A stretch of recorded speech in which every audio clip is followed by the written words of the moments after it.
আলসেমি কাটাতে ৫টি খাবার। সারাদিন দুর্বল লাগার মতো বাজে বিষয় আর হয় না। বিশেষ করে যখন অনেক কাজ থাকে। অলস দুপুরে আসলেই যখন আলসেমি জেকে বসে তখন এক মগ কফি বা চা নিয়ে হয়তো দেহকে চাঙা করার চেষ্টা চালিয়ে যাচ্ছেন। তবে জেনে রাখুন এই পানীয়গুলো দেহে এনার্জি ফিরিয়ে আনার একমাত্র অবলম্বন নয়। রিয়েল সিম্পল ডটকময়ে প্রকাশিত প্রতিবেদনে মন্তব্য করেন মার্কিন পুষ্টিবিদ ও নিউট্রিশন উইথ ম্যাডির প্রতিষ্ঠাতা ম্যাডি প্যাসকুয়েরিলো। সঠিক খাবার নির্বাচন করতে পারলে দেহের জ্বালানি হিসেবে কাজ করার পাশাপাশি ক্ষুধাও মিটবে। শক্তির ওপর পুষ্টি উপাদান যেভাবে কাজ করে। প্যাসকুয়েরিলো বলেন, যে কোনো খাবার বা পানীয়র ক্যালরি দেহে জ্বালানি হিসেবে কাজ করে। সেই জ্বালানি কার্যকরভাবে খরচের ক্ষেত্রে দেহ নির্ভর করে কী ধরনের খাবার খাওয়া হচ্ছে, পুষ্টিগুণ ও আঁশের পাশাপাশি ক্যালরির পরিমাণ কেমন। ম্যাক্রোনিউট্রিয়েন্টস হল এমন পুষ্টিগুণ যা দেহকে শক্তি যোগায়। এগুলোর মধ্যে আছে কার্বোহাইড্রেটস, প্রোটিন এবং চর্বি। আর এগুলো আমাদের বেশি পরিমাণে প্রয়োজন হয় বলেন প্যাসকুয়েরিলো। তিনি আরও বলেন, কার্বোহাইড্রেটস হল দেহের জ্বালানির প্রধান উৎস। এগুলো বেশিরভাগই দ্রুত বিপাক প্রক্রিয়ার মাধ্যমে প্রয়োজনীয় শক্তিতে রূপান্তরিত হয়। আবার প্রোটিন এবং চর্বিতেও রয়েছে ক্যালরি। তাই এগুলোও কিছু শক্তি প্রদান করে।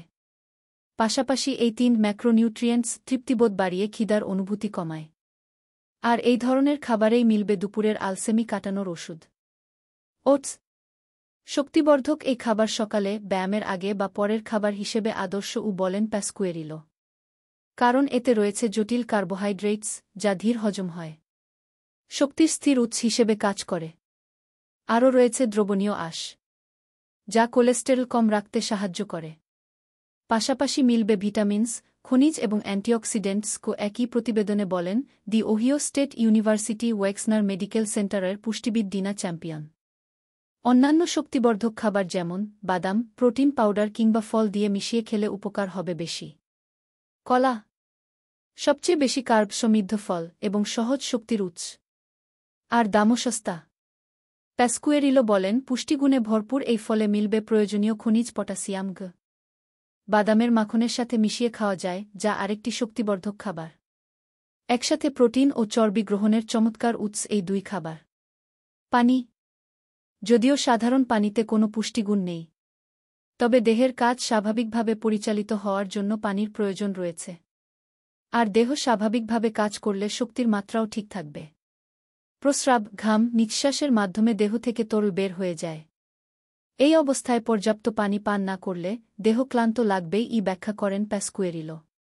তিনি আরও বলেন, সাধারণ নিয়ম হল পাউন্ড হিসেবে দেহের ওজনের অর্ধেকের পরিমাণ আউন্স পানি পান করতে হবে।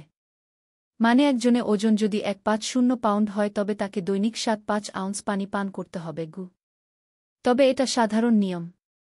কর্মকাণ্ড, আবহাওয়া, কোনো ওষুধ পার্শ্বপ্রতিক্রিয়া, দেহগত বিষয় ইত্যাদির উপর পানি গ্রহণের পরিমাণ কমানো বা বাড়াতে হতে পারে।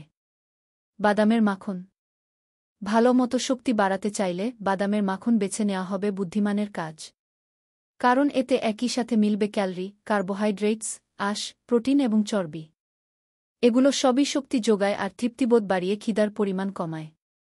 পিনাট বাটার বা চীনাবাদামের মাখনে রয়েছে ভিটামিন B6 এবং ম্যাগনেসিয়াম। কাঠবাদামের মাখন থেকে মিলবে অল্প ম্যাগনেসিয়াম, ক্যালসিয়াম এবং লৌহ। আর এই মাখন পূর্ণশস্য থেকে তৈরি রুটি ও বিভিন্ন ফল সহকারে খেলে আলসেমি কাটিয়ে দেহ হবে ঝরঝলে, পরামর্শ দেন চ্যাম্পিয়ন।